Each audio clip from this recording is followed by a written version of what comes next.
Hey guys, welcome to me reacting to Game Theory, FNAF, The Grave Robber, Five Nights at Freddy's by The Game Theorist. Now, I have not seen this, so yeah, anyways, guys, we're in the description. Make sure to subscribe to The Game Theorist. Let's just get right into it now. Game series. Book series. Help wanted. New book series. Oh, come on. Fine. We're playing Phone Uno? guy. Phone dude. Purple guy. Orange dude. Didn't you just... fine. Wild card. Change this is a the different category. game. Oh, it is Time. Uno! Bite of 87. Chomp of 83. Party of 85. Wait, but... Time traveling ball pit. You can't just... Reverse. Oh, yeah? Reverse. Reverse. Reverse. Reverse. Reverse. Reverse. Reverse. Reverse card. Game Theory. Hello, Internet. Welcome So wait, to Game Theory. Grave Robber? Another day, another installment in the FNAF. Oh yeah, there multimedia was another conglomerate. installment. So at this point, some people in the FNAF community really hate my guts. Like, ring me through a meat grinder and feed me to a rabid dog animatronic levels of hate. Like, Oh, for yeah. instance, this comment, and I'll read it exactly as written to stay true to his authorial intent. Quote, as a hard-care FNAF fan, he's a embracement to FNAF tourists. He insists on using the box to proof his stupid theories, and they don't even make sense. He Well, then it's a swoops kid. and thinks he's smart, but he's not. I wish he would stoop. He then goes on to rant for a paragraph about how unrealistic time travel is in a franchise about robot rabbits haunted by ghost metal, but I think you get the point. And though I use this one really over-the-top extreme comment as an example, seeing stuff like this is a bummer, because I don't know if you can tell, but I really do like this franchise, and I see my role in it as a person just connecting ideas or presenting new threads to consider Yeah. in a franchise that at this point is massive and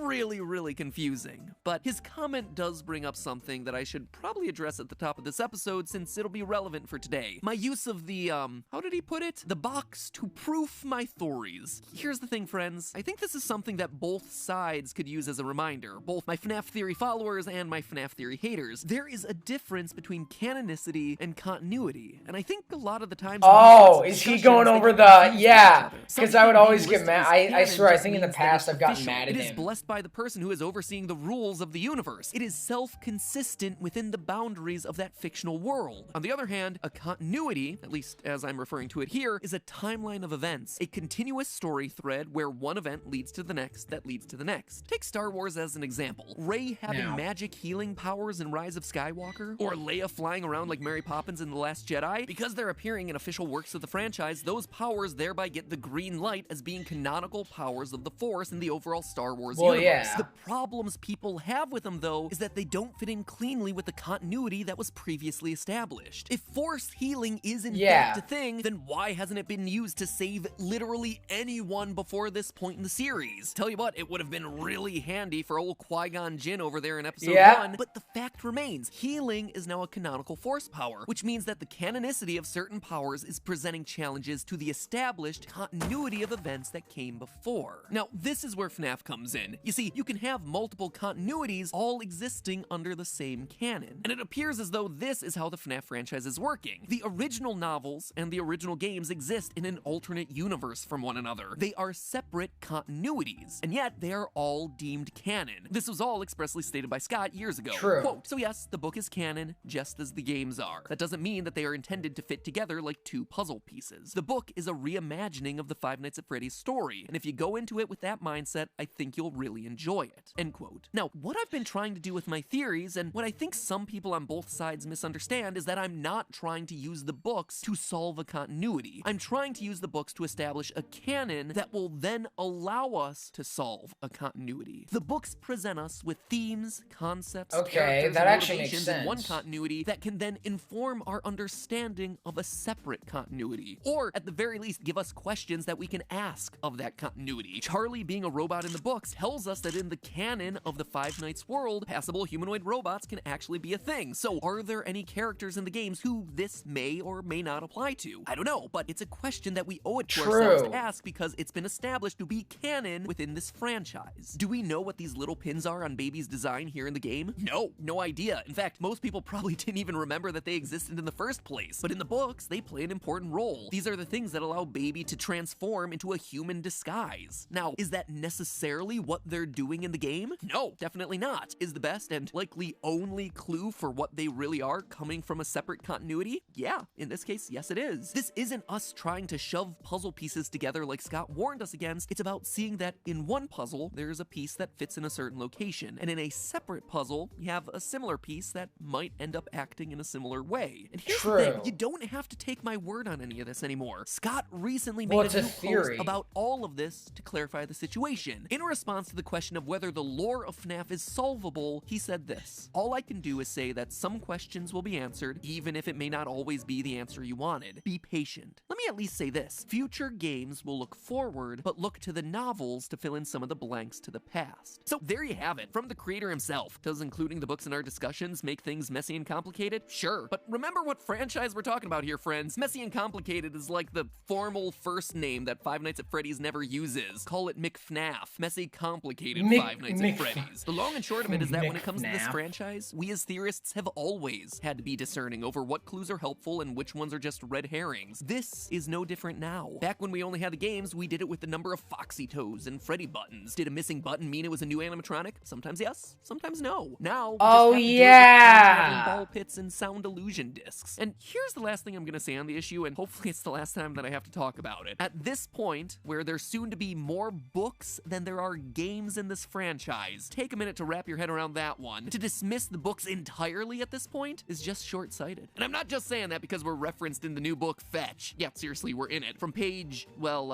I read it on digital, so it's like page 250 out of 3,127. Quote, "Greg did tune back in, though, when Kimberly Bergstrom raised her hand. Well, he sort of tuned back in. He heard her question, 'Is this just a theory?' She probably didn't actually say it that way. That was just my creative interpretation of that line. Look, Ma, I'm an inside joke hidden inside the second installment of a multi-volume scholastic book series.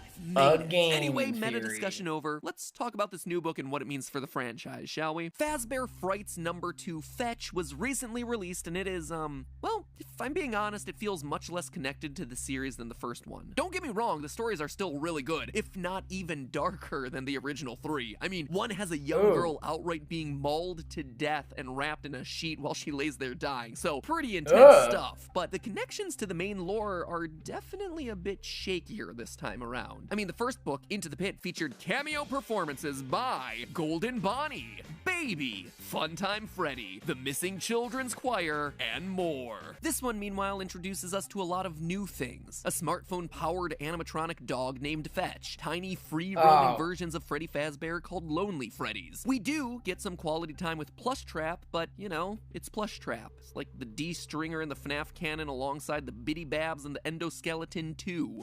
Is that a hot take? Did I just offend the Plush Trap stands? I mean, the runt barely squeaked into Ultimate Custom Night as is. I'm just saying here, guys. Anyway, let's walk through these 3 new horror stories and what they mean for the franchise, shall we? Story number 1, Fetch. Greg and his 2 friends, Hattie, and Cyril live near Olympia, Washington. Greg feels compelled to explore an old abandoned Freddy's restaurant where he discovers Fetch, a fearsome animatronic dog with sharp teeth and an even sharper understanding of texting lingo. Quote, "How long has this place been empty?" Greg asked. "Fetch looks like he's older than my dad, but smartphones haven't been around that long." End quote. After getting scared out of the pizzeria, the dog goes on to fetch whatever Greg wants with increasingly disastrous results, killing a dog, ripping his uncle's finger off, and eventually retrieving his school crush in the worst way possible. It's actually a pretty simple story, but there are 2 big things to call out about it. First, it continues a theme that we're starting to see develop in these books. Kids are being drawn to these restaurants. It's never explained in the story, but Greg feels compelled to go to Freddy's by some unseen force. Quote from the book, "This might be what he'd felt in the field, what had called him here." And again, a bit later in the chapter, Greg was afraid he might not have gotten what he was there for, had he done what he was meant to do. End quote. Greg is now the second character to have some sort of psychic connection to these restaurants. As I talked about in our last theory, Oswald from Into the Pit had the exact same thing, where he inexplicably found himself drawing horrific animatronic monsters without ever knowing about Freddy's to begin with. It's also worth noting that both are the first stories in their respective books. It'll be interesting to see whether this trend holds in future installments. The second important part of the story, though, is that it clearly establishes Freddy's as a place where technology is advanced advanced far beyond where the rest of society is. As I read in that earlier quote, Fetch can connect to smart devices like cell phones despite being older than the kid's parents. The reason I call this out is that in theory crafting for this franchise, I've seen a lot of theorists use the more modern, sleeker designs of the Funtime animatronics to put them later in timelines. But it seems like this story is telling us that those sorts of details don't matter. Freddy's is and will always be fantastically ahead of the curve when it comes to technology, especially technology for kidnapping small children. There was a bit more in that story about random event generators and plants/machines being able to read our minds and summoning stuff to you via mental focus, but I can't quite think of how it's important to any of the actual overarching narratives for the franchise, so maybe it's a discussion for a mini theory at some point down the line, but for now, I'm just gonna skip it. Story number 2, we'll come back to in a minute, as that one has the most to discuss. Story number 3, out of stock. A new plush trap toy, the Plush Trap Chaser, a light-activated chomping green rabbit, is all the rage, selling out at stores across the nation. It also retails for $79.99, so Scott be making those fat stacks both IRL and in the book world for his killer merch. A boy named Oscar, fed up with never getting what he wants, shoplifts the last one that someone had supposedly returned for being defective. Quote,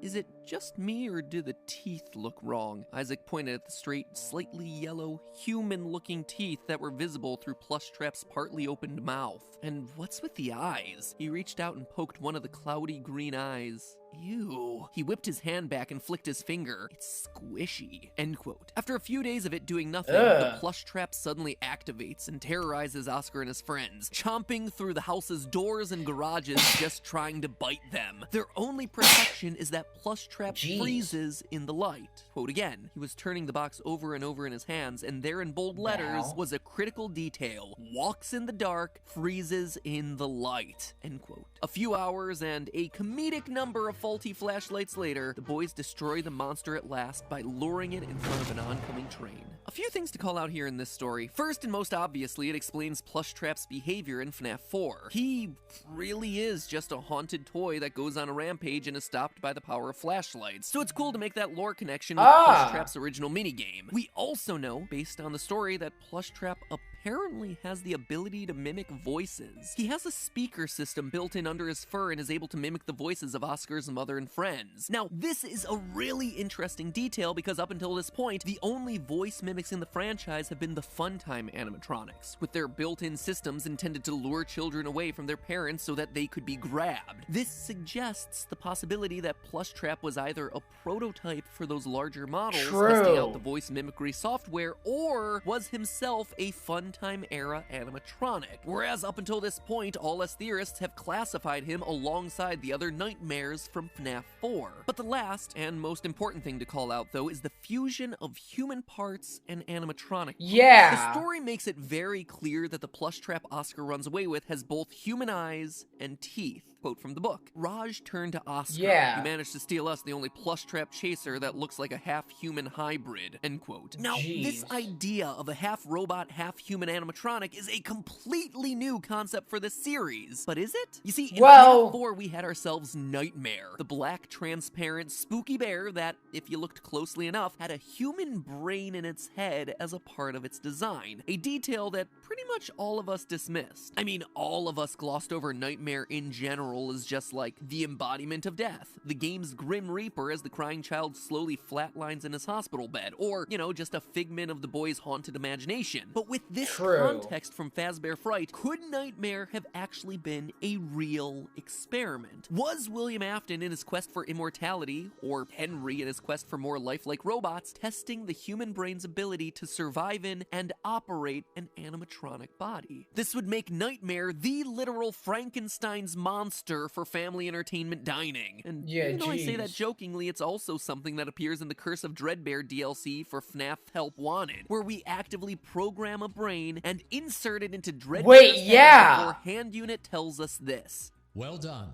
It's time to introduce the creature to the kids for focus testing and troubleshooting. We know, based on the original trilogy of books, that Afton was obsessed with recreating living metal just like those original haunted animatronics. I see Nightmare, Dreadbear, and this plush trap all as potential experiments looking to do exactly that. Lastly, we come to story number 2, Lonely Freddy. It's my personal favorite of the bunch. In this one, we have rebellious teen Alec looking to expose his goody two-shoes sister Hazel for the fraud that she really is. Alec, in this story, is actually a really tragic character. He's a teen who acts out because he's ignored by his parents, and the main reason he's trying to bring down his sister is because she is always the one who gets the attention. The two of them inexplicably team up to torment their parents in the lead up to Hazel's birthday party at Freddy Fazbear's, with Alec planning on double-crossing her the day of the party. When the day arrives, Alec's plan backfires. It's revealed that Hazel is truly just that pure and good of a person. It's been Alec who's been the jerk, pushing everyone around him away, thinking himself as the victim when he was actually making himself into the victim. With the parents just trying to cater to his needs and Hazel just wanting a brother who liked her, Alec runs off, ashamed of his actions, and hides in the storage closet. Just as he starts to make a promise to change for the better, he meets with a short little lonely Freddy, a free-roaming 2-foot doll made to entertain kids that are ignored or forgotten about at parties. But things are never quite what they seem in Freddy Fazbear's Pizza. The cute little bear hypnotizes Alec and then body swaps with him, imprisoning Alec's consciousness